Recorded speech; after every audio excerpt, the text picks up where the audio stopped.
It was rainy, and the road was dark.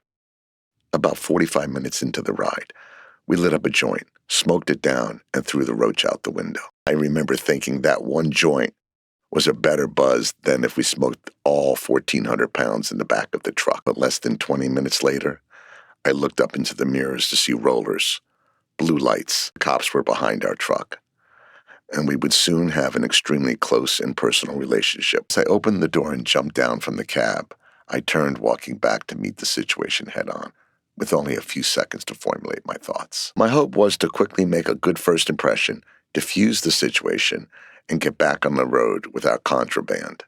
Nobody the wiser. On this dark and rainy night, it would turn out that Trooper Mark Lynch had other thoughts. Massachusetts had just passed a law banning the sale of fireworks for the 4th of July. He started asking more probing questions, like, where did you come from?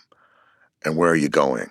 Which I answered, sticking to my story. This went on for just a few minutes until I took my shot. I said, hey, we're getting rained on out here. I'll just take my ticket as I have a long drive ahead. He said, open the truck. I said, no. And then he put his hand on his sidearm and started to unholster it in what I can only describe as a proper John Wayne stance. Looked at me, pointed at the door, and said, open it.